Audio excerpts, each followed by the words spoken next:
Madam Toastmasters, fellow Toastmasters, most welcome guests. My name is Macaulay, and I'm excited to announce our first ever live Toastmasters Doncaster Speakers Podcast. Ladies and gentlemen, we had the privilege to have Donald Sweeting on the show. Hey, Macaulay. How are we doing? Pretty good. I'm looking forward to this. Excellent. So am I. Just after Christmas, you had your privilege of going to Lincolnshire and presenting your unique story on how you met Muhammad Ali. Yeah, I remember that. Yeah, and all of us who's listening right now are so excited to hear that story. Let's have a look. Yeah. Yep. Your eyes for a second and imagine your childhood was in a magical land far, far away, and your high school experience was a bit like Hogwarts from the Harry Potter movie. Thank you. Now open your eyes. You're back in the room with me. I am a real-life Bahamian who has met the greatest sporting icon of the last century, Muhammad Ali. You see, Master Toastmaster, that was where the Ali versus Berbick fight took place, in the Bahamas. It was the drama in the Bahamas. That's where I'm from. That was the champ's final fight. The whole world's media had descended on Paradise Island, which is where I live. Ali's training camp was set up and held at Resource International. That's now called the Atlantis, built like a massive ancient castle. And if you imagined Hogwarts earlier for me, then just imagine this.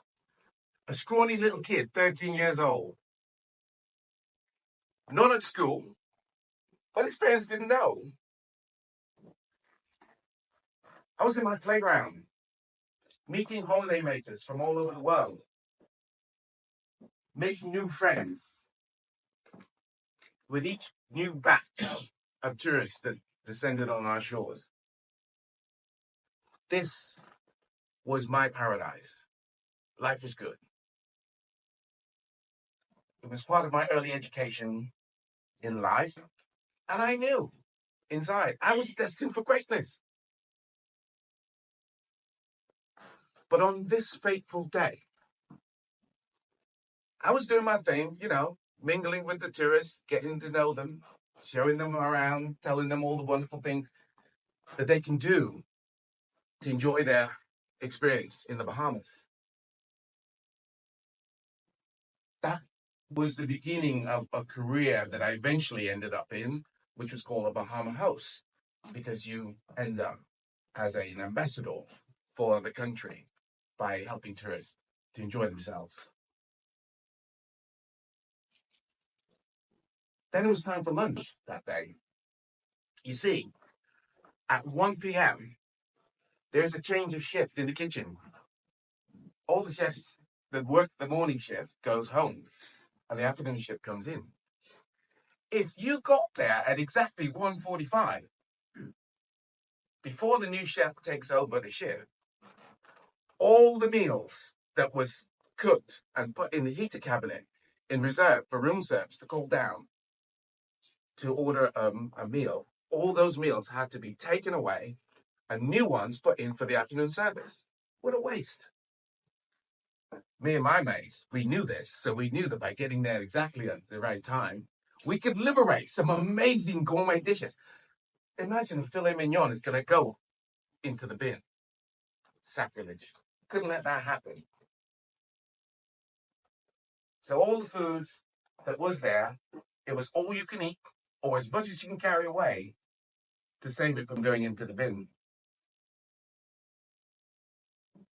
So, Master Toastmaster, there I was, armful of goodies that I had just raided from the kitchen, looking for somewhere quiet to sit and eat it. A bit like Goyle in that character in Harry Potter movie when he's coming out of the kitchen stuffing his face full of food. I decided I'm heading for the lounge. Now, to get to the lounge, you have to go through the main ballroom via the staff entrance, because that room is usually empty during that time of day, but not today. In fact, that's where they had set up the gym for Muhammad Ali to train in. And I just burst through the room in a one-way door, so I couldn't even go backwards. Because as you know, a serving door, you're going to come through one door and go back through another door if the kitchen staff is coming out into the conference room. And there I was stuck in front of all these people. Security everywhere. The only door that did not have security on it was the door I came through.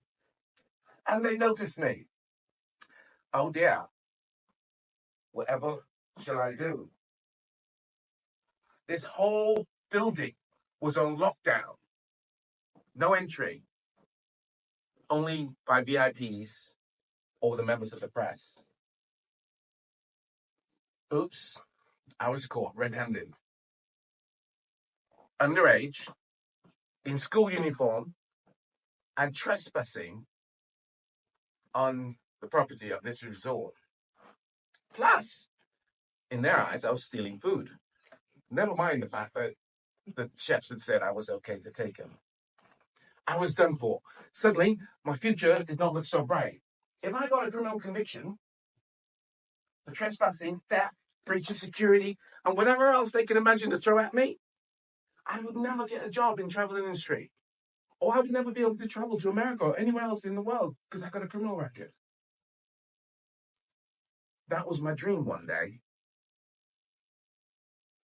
Just as they were about to cart me off to an undetermined fate, I heard a shout from across the room. Hey, leave the kid be. He's already got through your so-called security, so don't rough him up anymore. Go on now. It was the champ. He'd intervened. He noticed commotion from the center of the ring, and he saw what was going on, and immediately changed the trajectory of my life. I ran all the way home that day, and I never missed another day of school. And that is my story. The rest, you'll have to buy the book. Thank you very much. Well, ladies and gentlemen, we've just watched the incredible Donald Sweeting with his first ever speech at Lincolnshire. And yeah, what an incredible opening for your speech. What was it like going to a new environment, seeing new faces, presenting a personal story? Wow. Well, it was it was a great experience.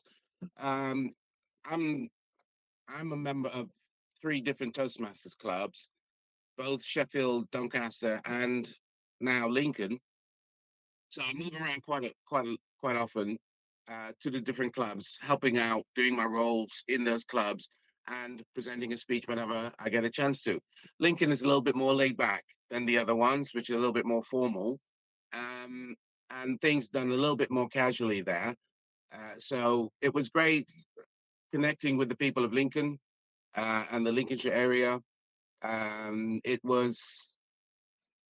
is always enjoyable to be in a Toastmasters group of people because it's a safe space to let you practice your public speaking. Mm-hmm. And what advice do you have for somebody who is starting out on their public speaking journey and have anxiety or confidence issues in speaking in front of new people?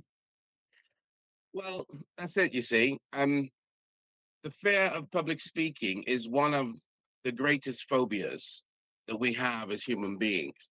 And for you to get up in front of a group of people, especially strangers, people you don't know, people you haven't interacted with before, it creates a huge amount of anxiety. So it's a win for anybody who would even just get up and have a go. And that's my advice. That's what I would advise anyone to do who's thinking about getting involved with public speaking. Just go along, observe, stay in your seat if you need to. But when you're in that type of space where you know it's safe, no one's going to criticize you, no one's going to come down on you. It gives you that little bit extra confidence, and the fact that everybody is there for the same reason makes it so much easier to actually get up and do it. So, like I said, just have a go. Excellent, Daniel. Well, I'm really honored to have you as the first guest on Doncaster Speakers Podcast. And thank you. What a privilege. It's been my watched. And don't forget to follow and subscribe because we've got more videos coming soon, guys. So stay tuned. Thank you.